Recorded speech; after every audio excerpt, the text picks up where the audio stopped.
it up, pump it up. Trae. Come on, come on. With Trae. Pump it up, pump it up. It's the day with Trae. This is the day to gain inspiration, to make a positive change in the nation. We're inviting you to partake in conversation, to raise your vibration. It's the day that we will all celebrate all of our peace that make this thing elevate. Watch the negative fade away, cause it's the day with Trae.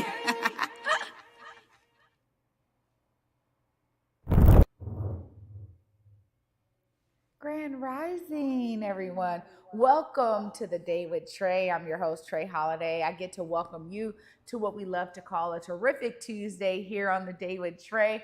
I'm really excited for my guest in the building. I have the opportunity to speak with Jeff Dade, who is also a member and an employee with the Homestead Community Land Trust in their Pierce County Community Engagement Division. Really excited because that's like new bodies of work for them. So I'm excited to talk to Jeff all about it. And later on in the show, we got Tye Reed, one of the co-founders of House Our Neighbors, here to tell us more about their social house listening post. I think I got it right. Well, I'm so glad to have y'all join us. Of course, you know, before we get into it, this is where you get to actually participate in our growth. You're going to share this stream, share this show, however you're watching it, with folks who you feel could benefit from the daily dose of dopeness we love to give you here on The Day with Trae. And if you can't watch our TV show, we still have you covered, because we can also make sure you listen to us anywhere you find your favorite podcast. Just search Converge Media Network and The Day with Trae. You'll find me on whichever platform is your favorite. Shout out to our podcast team for making that happen. Really appreciate the crisp audio that's coming through for all of you listeners. Well, I'm excited because we get to actually kind of continue a conversation that we started yesterday with Jeff Dade, who's coming up next to tell us a little bit more about his journey into housing and how he's bringing his passion to this amazing body of work that Kathleen helped to share a little bit of light on yesterday, and also to give us some more details about this upcoming event in September with Isabel Wilkerson. Welcome, Jeff. How are you? I'm doing really well. I'm glad to be here, Trae. Thank you. Glad to have you here. And it's also really exciting because I have been connected with Homestead's work for some years, and understanding the scope of land trust. We got a good depth of it from Kathleen yesterday, but I'd love to hear your connection to it. What brought you into this body of work? Absolutely. So for years, I was a banker. That's how I got into the financial realm. And as I did that work, it evolved in different spaces, because it was one thing to prove myself in spaces, another thing to be me, being Black in America, and figuring out how that works with finance, and actually how we discovered that we are college colleagues. You know, that was part of my journey, was actually going back to school, because I saw things in particularly Katrina, where I saw Black folks coming off the ramps, and I was thinking, how did we get here? And there's certain things that we're taught, but like, really, what are the underlying pieces? I wanted to understand more, because for so many of us Black Americans, there's, you know, W.E.B. Du Bois talks about the two-ness that we experience. And so I was really, after 20 plus years in the financial services realm as a banker, business banker, financial therapist, and what have you, I was really interested in community economic development, but I was trying to find, how do I fit in, and how do I fit this Black story in? Because these are the folks that I understand, that I grew with, the culture that I'm so in love with, that is so normal for me, but is not normed in the spaces I've been taught and to traverse in my professional realm. And so I didn't know how to articulate it this way at the time, but that was the rub. And so went back to school, and learned about community economic development, and a lot of the things that I chafed under. Like, why do I understand us in this way that's so honorable and beautiful, and yet I hear there's this other piece, right? And we'll talk about it, but one of the connections for me was how racism doesn't explain it well enough. There are other things that are happening there, and I want to know, and I didn't feel like I had it, or I didn't have any peers or mentors that were available, or that I knew how to approach, is probably more a better answer to that. But did that, and then right after that, I ended up going into pure financial counseling on at JBLM. I work with, I'm a military brat. That's how I got to this is our last duty station. We PCS here, and my father retired here. All my extended family's in the DC, Maryland area. Mom's from West Virginia area. But yeah, I've just been here for 30 plus years now. I have my own family and my own work. And now, taking it from corporate banking and financial work for so many decades into community economic development. And the place that has welcomed me and is beloved to me is the Hilltop neighborhood in Tacoma. So I'm not from Hilltop because I'm a military brat. And so I always make sure I say that, because a lot of what I speak and I talk through is talking about Hilltop, and I do that as a proxy and as an adopted son, not as someone who has a Hilltop experience growing up. So I always want to make sure I say this from my Hilltop folks. I want to make sure that you're hearing me do the disclaimer, because I know it's a big deal. But yeah, and so our work now, so I went from that kind of finance, doing, working, helping rich people get richer, which is not inherently bad, but it wasn't enough for me. There was something more. And so it took me a long time, years and years, to figure out what that looked like. And here I am in community economic development. I gotta say, it's such a great journey. I mean, not only because Jeff and I got history from back in the day at UW Tacoma, but that was the beginning really of urban studies program there. And I remember, you could tell that there was still a sussing out of, what this looks like. And I remember challenging one of my professors at the time around gentrification, the term of it, like the reason for it, as they were kind of promoting it as a necessary piece. Ooh, ouch. And I was like, what do you mean? You know what I mean? And having experienced it, I was like, you mean when they push people out? Because my family experienced it in the Central District. Absolutely. And so many families experienced it in the Hilltop, close to where UWT is. Yep. So the ideas around how urban development and how it coincides with economic development is such a great body of work. And I'm glad that you were able to kind of bring your finance expertise into this work, because it gives you a very unique perspective about how to approach it. Yeah, it's real. But now you're with Homestead. I want to hear a little bit about your role there. Yeah. Tell us more how you're bringing that work to Pierce County. For sure. So it was, I'll give you the short story, but Kathleen and I, who leads Homestead, we kind of dated a little bit, if you will, like professionally. We met each other when I was speaking at an engagement in North Bend, of all places, which was a great crowd.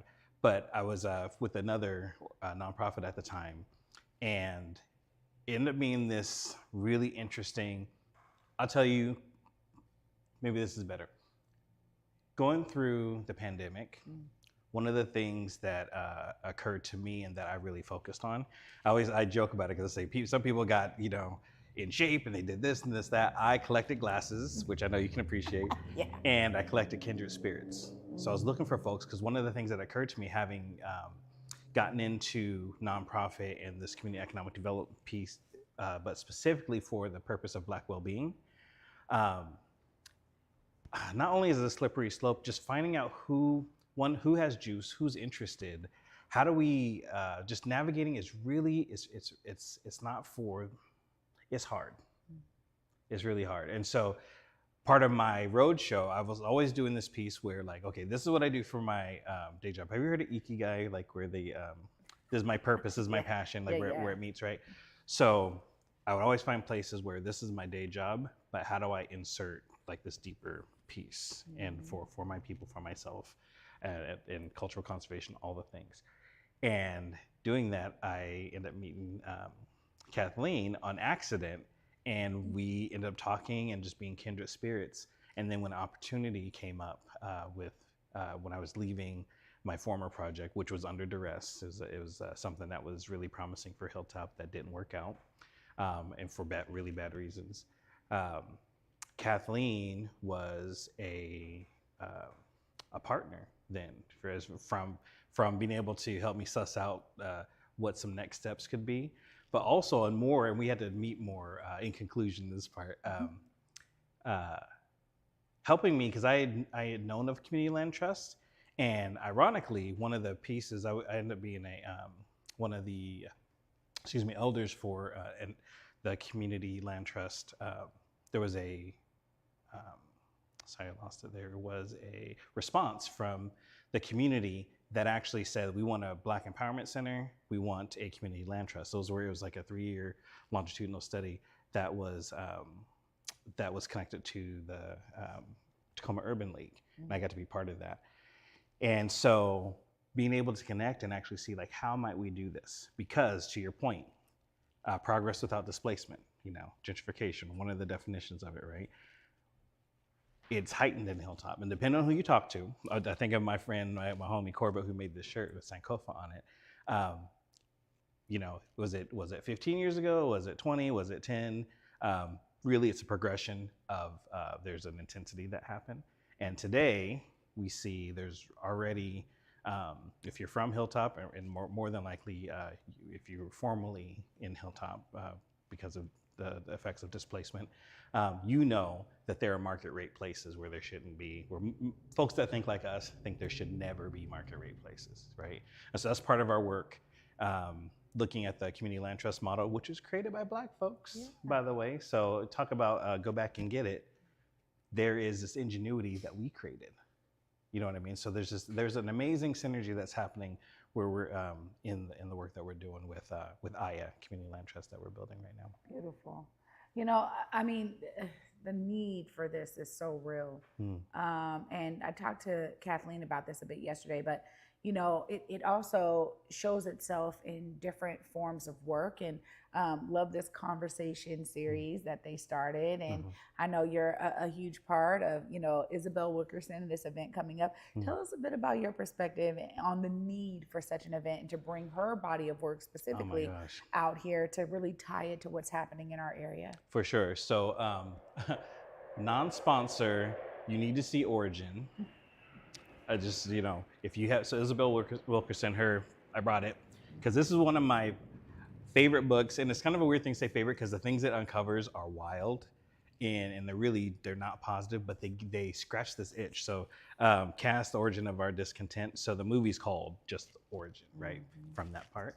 And man, it ties in so many ways, and I won't go in because I can talk about it for a long time, and that's not what this time is for.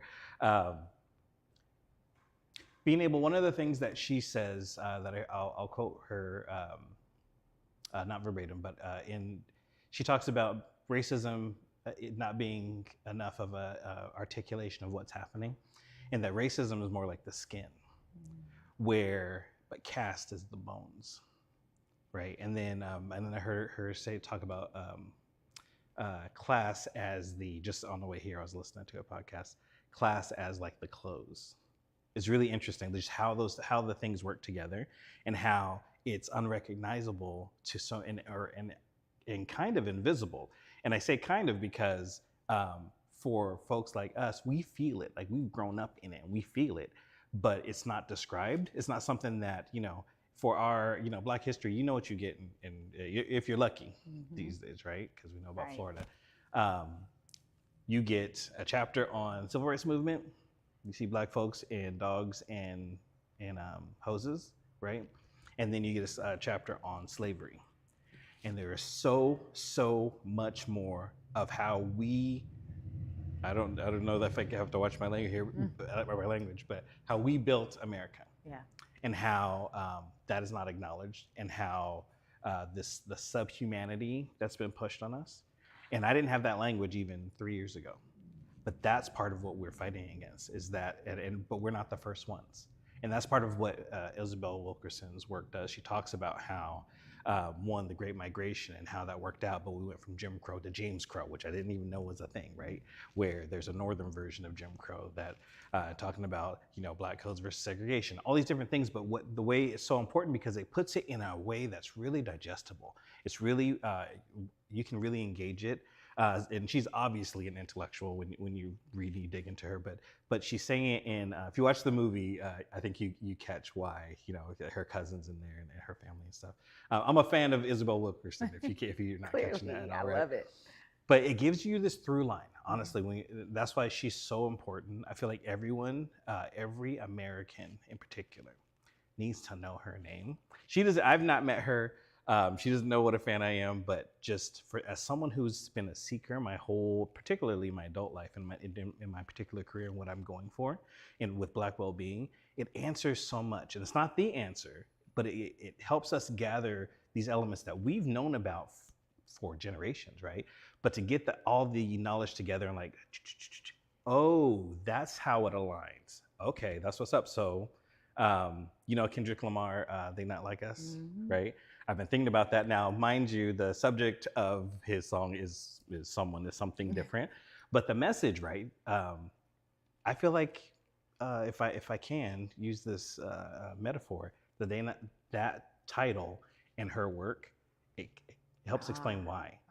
And I'll give you just the overarching piece connecting Black American situation to the origins of Nazi Germany, to a caste system that is thousands of years old in India, and how that does not feel like a book that should even work. That's just a wild connection. It works. Wow. She's such a genius, and she put these things together in ways that we can understand. And so, directly, I'm certain that she'll bring up redlining as well as you have in Seattle, Tacoma, Hilltop is in a redlined area. Yeah. And so we see the vestiges of that. We see what's happening today that goes with it. So that was my short answer.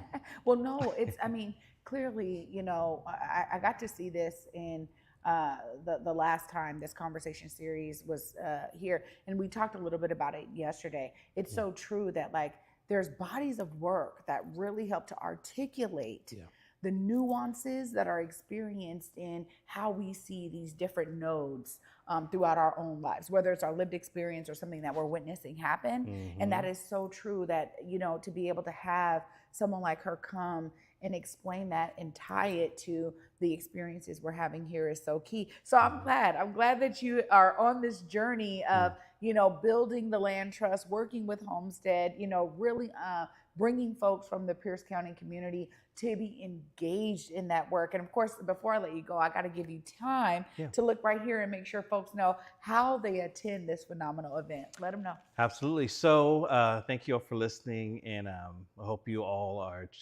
champions for Black well-being.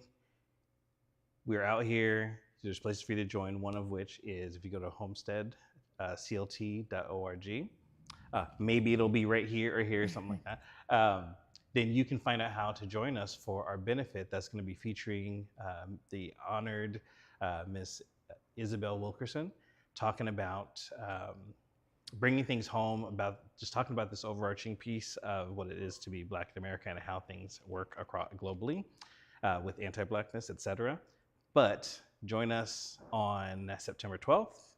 Go to Homestead on our website and you can sign up. Also, if you want to find out more about my work with AYA, Community Land Trust, that's coming up, that will be forthcoming. And if you want to learn about it, you want to be a member of or join up to learn more about us on the web.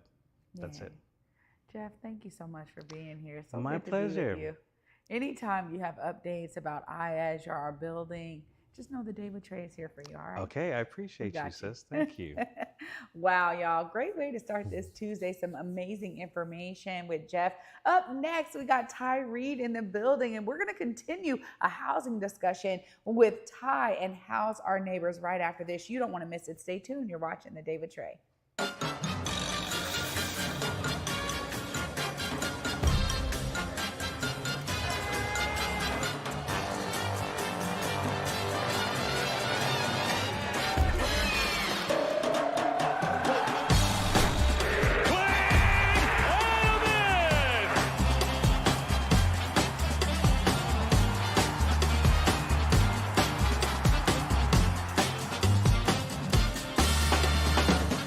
Here on Back to Vesa, it's always been important to me that we uplift stories from across the region and that no matter where you live in the nation, you never have to miss a moment of the show as we continue to highlight the beauty, excellence, and resilience of our communities across the Pacific Northwest. Why? Because representation matters. So no matter where you live, be it the Central District or Centralia, Portland or Pullman, or anywhere across the country, I encourage you to join me on this Back to Vesa journey by downloading the free Fox Local app on your phone or smart TV as we continue to elevate the very best in our communities.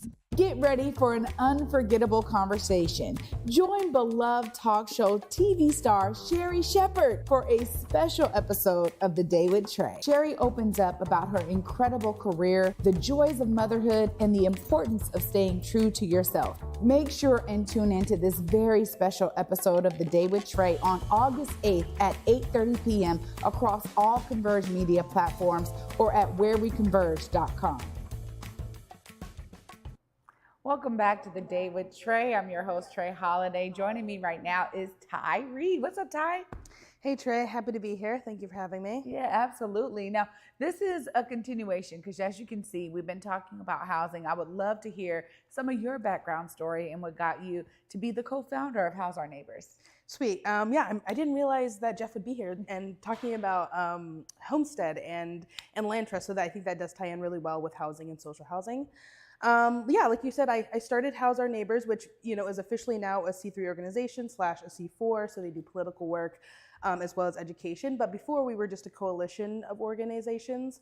We started really as like anti, right? We're now pro things, but we started out being against Compassion Seattle, which was a charter amendment back in 2021 that basically would have just codified sweeps, right? It was mostly about sweeps. That's like a lot of the work that I do is doing anti-sweeps work and working with homeless folks. But when I teamed up with Tiffany, who was working at Real Change at the time, we really wanted to say no to this because we knew it'd be super devastating. But the next step was obvious is that we've been wanting to say yes to so many things for so long, right? So the first thing was stopping Compassion Seattle, which we did in court. It was ruled illegal, so it didn't even make it to the ballot. And then immediately, Tiffany and some other volunteers started working on creating the Social Housing Developer Initiative. So in 2023, last year, we had I-135, which was to create the social housing developer. And that was super successful. And we won by like 12 to 14 points or something. And so that created the housing developer. But of course, we need funding. Like for most things, that's not the end of the story. So this year, I'm no longer with House Our Neighbors. I'm just on the C3 board. But they created Initiative 137 to fund the social housing developer through an excess compensation tax. So that's just basically any business that pays somebody $1 million or more, everything after that $1 million will be taxed, I think at 5%. So, we hope to bring in $52 million with that so that we can start funding this like voter mandated social housing that we really need, especially as we see the housing crisis has only worsened, at least since I've been here 9 years ago. So yeah, no, it really has. And it really seems to be a bit progressive. I think some are really experiencing that. Tell us a little bit more about social housing, because I think, for us to understand it, some folks, there's a lot of kind of chatter out there, but it's really has a futuristic scope that's based on things that have already existed in other areas. Tell us a little bit more. Yeah, so Tiffany and a different cohort, they've been to Singapore and Vienna to talk about their social housing models, and they've existed for like Vienna for at least 100 years. So and that came out of like a socialist uprising, right? So we're kind of coming from a different direction with like a people's initiative. But the idea of social housing isn't to be or compete with low-income housing, right? There is a special place for people who need very low income, 0 to 30%. But social housing is supposed to be our response to the government's lack of plan around housing in general, right? For a long time, housing has been a commodity, right? Just like everything, it can be bought or sold, it can be turned into a luxury, prices can increase arbitrarily, and that isn't what housing should be. For my idea, most things shouldn't be like that, but for sure, housing, food, water, it should not be part of the market, right? Where it can be subject to all of these different forces that drive up the price. And so we've seen that the housing market pushes out not just people who are in the 0 to 38% income, that pushes those people into homelessness. It pushes folks who make 30 to 60, 60 to 80 out of Seattle, right? You're not really likely to be homeless, but you'll never live in Seattle when one bedroom is on average $2,000 right now.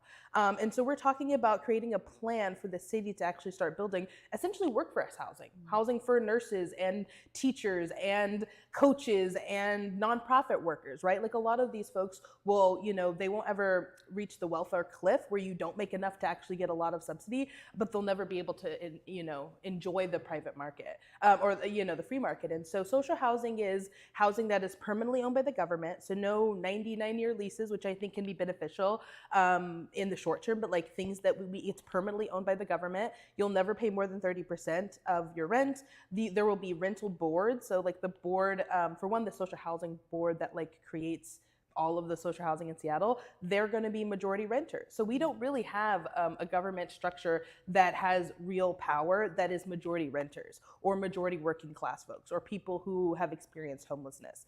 So this is kind of really one of the kind in the country. We've kind of modeled it after what other people have done outside of the country.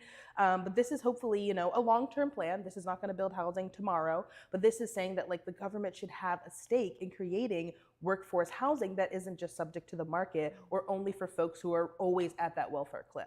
Yeah, I'm just such a huge fan of housing work and building our cities with the lived experiences of those within the cities. And it got me to get my degree in urban studies because I wanted to understand from an academic perspective, how do you set things up so that they're better? Because we are talking about, we need new systems. And that's what I'm hearing you say here when it comes to social housing. It's a new way of understanding the system of housing and creating a branch that says, this is what this is for, and this is how we're gonna build it properly. And I love this. And so I'm so glad you're here to talk about it, especially, with the conversation that got started with Jeff. It's perfect, right? Yeah. But also too, there's ways that folks need to get involved. So y'all have these social housing listening posts, right? I want to hear a little bit more about this. So the social housing listening post, and also shout out to UW satellite schools. I graduated from UW-B, and I know you and Jeff were talking about UW-Tacoma. So obviously, like, they produce great folks. Yeah. So the listening posts are going to be really important because, I'm like a communist, right? And so for me, you need social engagement. We can't just pass laws and then people just go home, right? And thankfully people haven't, right? Like people have stayed engaged through creating I-135. They're following what the board does. We're trying to make it super transparent, because House Our Neighbors might have created the initiative and voters passed it, but the board is now independent. They can do whatever they want, but people have to be on them.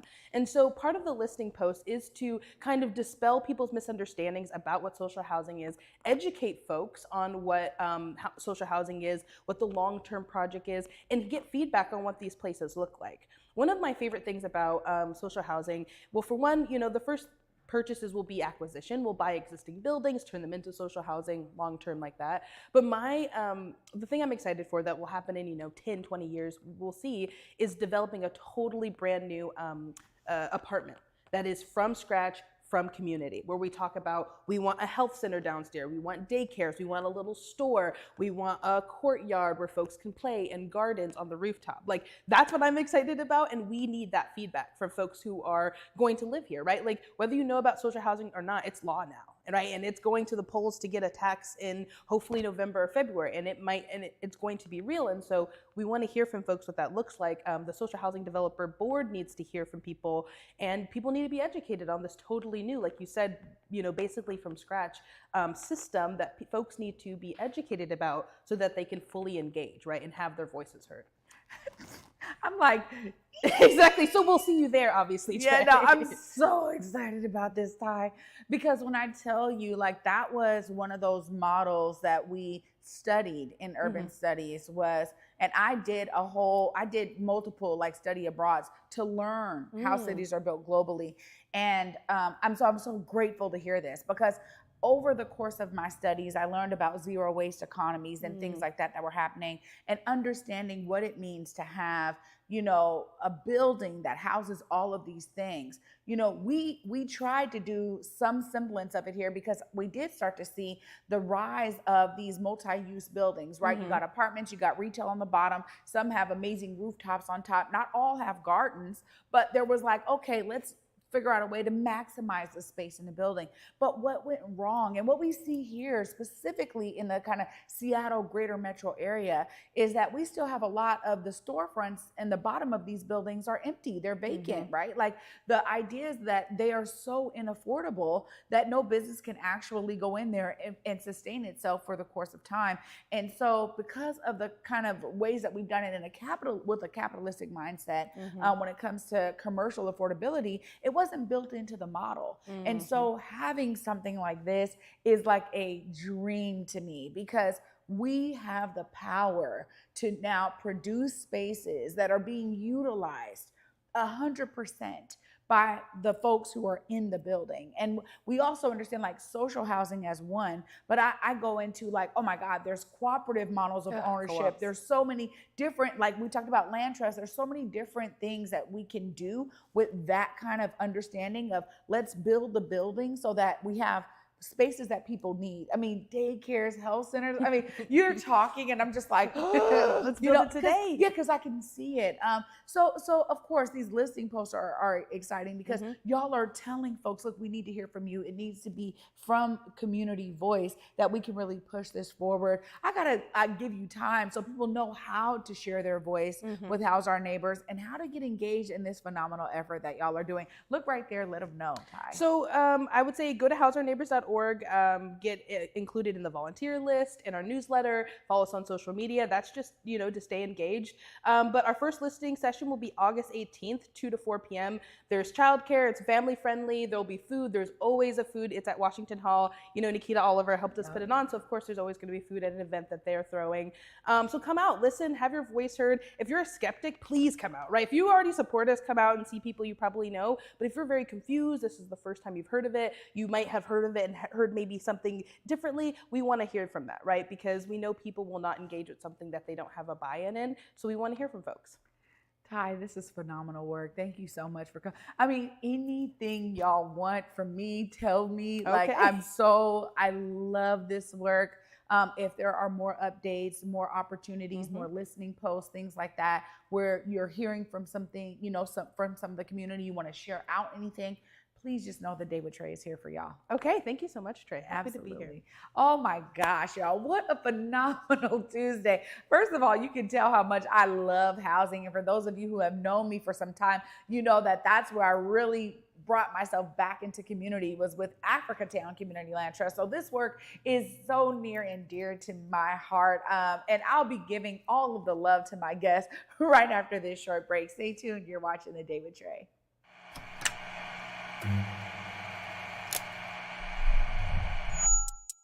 Hello, welcome to Elite Insights with Carlos Imani. We're looking to offer an in-depth look at event production industry through the lens of client experiences and joint successes. The podcast will emphasize guest interviews, focusing on client discussing their fields and reflecting on their collaboration with Elite Collective.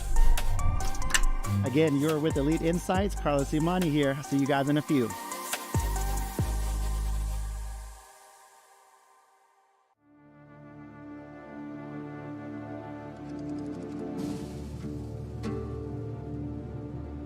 The importance to share the history of the Buffalo Soldiers of Seattle and Buffalo Soldiers of everywhere, including cowboys and cowgirls of color everywhere, is really important because most likely they're forgotten.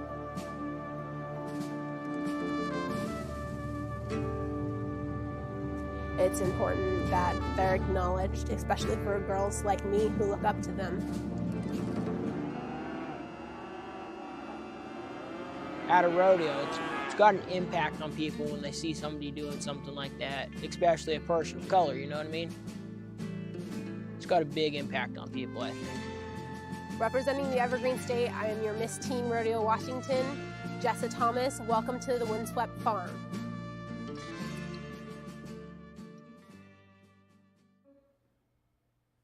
Welcome back, everyone, to the Day with Trae. I'm your host, Trae Holiday. I mean, y'all can see my eyes are doing all the lighting up because when we talk about housing, it does something different to me. I understand it as such a necessary facet of our communities. So I got to give a huge shout out to my guests today, Jeff Dade and, of course, Tye Reed, both of them showcasing how important it is to be engaged and involved when we're talking about building spaces that matter for us and what that looks like, whether it is a land trust model or social housing model. The idea is that we can incorporate different styles of housing to our landscape is so necessary and vital right now when we see the inaffordability of housing, not only in Seattle, but throughout Washington State and throughout the country. I mean, this is something that's plaguing so many different legacy communities when we think about how they're getting pushed out of their neighborhoods, the places that raised them, where they grew up, and now they can't have their children there. And I'm one of those people, right, where we had to learn more about Federal Way, and there's still so much I don't know because my history is in the CD. My roots are in that soil. And so I've never been able to feel like I could plant roots in the soil of Federal Way. And even though I'm a homeowner there, there's so much disconnect for me. So I really am so appreciative of folks who do this body of work and bring their passion, expertise, and love of community into it. Huge shout out to them. Please make sure that y'all are going to the websites for homesteadclt.org and check out House Our Neighbors and their social housing listening posts. Y'all get engaged, get involved. We need your voices there. We need you to be informed and understand all of the things that exist when it comes to the landscape of housing. Of course, y'all know I get to wrap this up today, but I'm back with you tomorrow. And until then, y'all, at 11 a.m. Peace.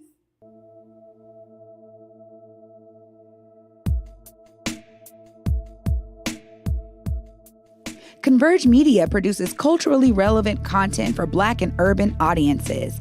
Our coverage is raw, transparent, and objective, praised by community leaders, government officials, and residents. Support Converge Media today via Venmo, Cash App, or PayPal at Converge Media.